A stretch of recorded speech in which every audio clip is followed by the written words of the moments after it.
Okay. So yes. Then according to that, you can prepare this sort of mapping. Okay. So on this side you have severity, you have this side the frequency of the crash. Okay. So anything which is in this region will be coded as C. C means what? Severity very negligible, so only property damage. But the frequency very high, so it will cause too many crashes, but those crashes are not severe. So C means a crash which is very frequent but low severity. Okay. Similarly, F, we don't like F anywhere, right? Level of service F we don't like. This one here, you see very high severity and very high frequency.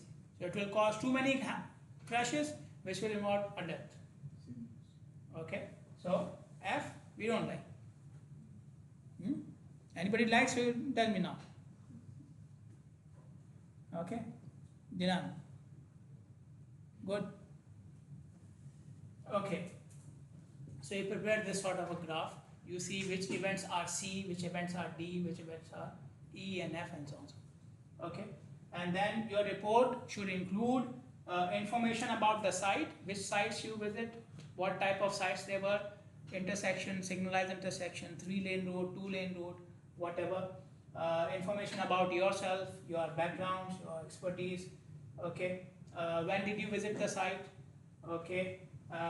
Which method did you use to do the analysis? Okay. So you explain the method. How did you come with that this problem will cause more crashes, this problem will cause less crashes? How did you come up with it? Okay. So this thing and the issues you found on the site and how these issues can be corrected. Okay. So we have found some issues. You have to give the solution as well. Okay. So this is all part of your report. But the main thing is these two factors, severity and the likelihood. Okay. Everything works based on these. And then you will present the findings. Now who is involved in this stage? Team and the owner both. Okay. The team will present to the owner, right?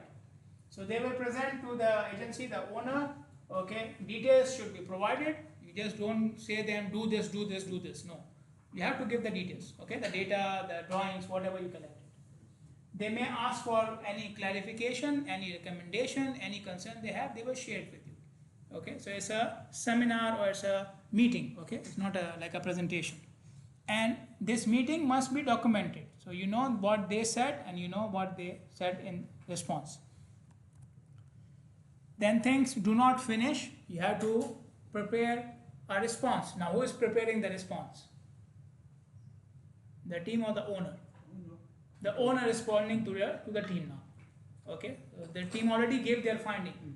Now the owner will respond. It should be a formal response letter to the team. It will include the issues which they have identified, the possible action they will do, and the explanation of these actions. When will they do it, and what are the results they are expecting. Okay, and once this process is completed, the process of change should start as soon as possible, because if you delay it, you can have what? Accidents. Okay, this is why we are doing it, right? So delaying it means you are back to the same thing. Yes, then it becomes reactive. Okay, the second thing is conflict analysis. Okay, what is a conflict? Conflict is defined as a risky interaction on the road. Okay, an interaction between two road users which is risky. Okay, so and these road users can be two drivers, a driver and a pedestrian, two pedestrians. I don't know how it will happen, but could be. Okay, a bicyclist and a driver, a bicyclist and a pedestrian, two bicyclists. Okay, any type of interaction. Risky means what? It had a risk of no. It has a risk of a crash. Could be, but it doesn't mean that if it doesn't have a risk of a death or an injury, it's not considered as a conflict. Okay, even if it has a risk of a minor accident, it's considered as a conflict. Okay, what is the difference between a conflict and a crash or an accident? Conflict is a potential accident. It may not have happened. The accident may not have happened. Okay, so you see the car stopped suddenly and the driver behind him, he then pushed the brakes very hard, okay, and then he stopped. Okay, so the crash did not happen, but you can see the situation was risky. Okay, clear? Okay, or somebody was going in the other lane, then he found the car and went back to his lane. Okay, so the crash may not have happened, but the conflict happened. Okay, when you see the risky situation appeared, it's a conflict. Clear? Okay, so yeah, so it is called as a surrogate, alternate of an accident. It's a surrogate or alternate of an accident. Okay, so accidents, most of the cases are saved. In most of the cases, accidents are saved, they don't happen, but the situation was there. Okay, so maybe after every 10 or 20 risky situations you have an accident. Okay, but the problem is not that one accident, the problem is those 20 situations. The problem was with all of them, right? All those situations had the problem.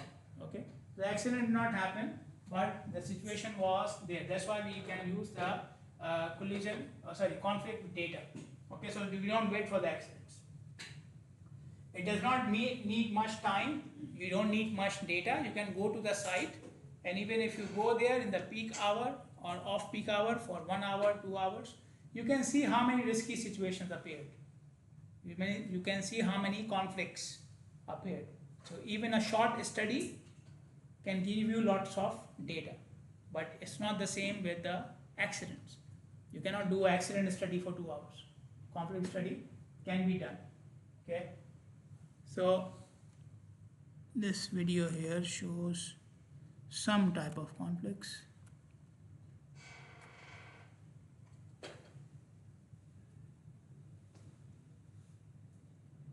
Okay, so if a pedestrian comes running and there's a car and they have to stop, then there's a conflict. Okay, so some of these conflicts can be related to the pedestrians as well, as I already mentioned.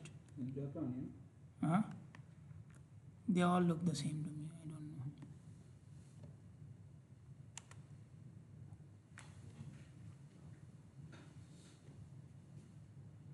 So you see this one or this one more dangerous and so on and so forth. Okay, so some of them are happening or they are going very close to each other. So all of these are conflicts. Okay, so it's a very short video and you can see 2-3 conflicts here. Okay, there was no accident, but you can see the conflicts. Okay, why do we do the conflict analysis?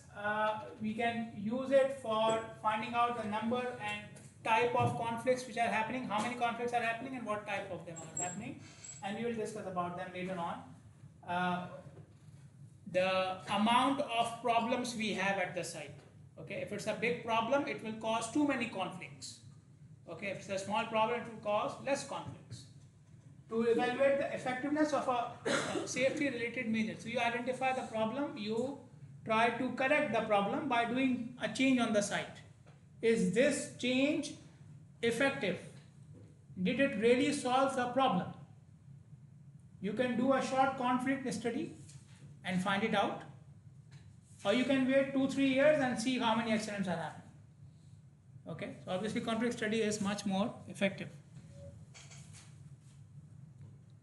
Any questions?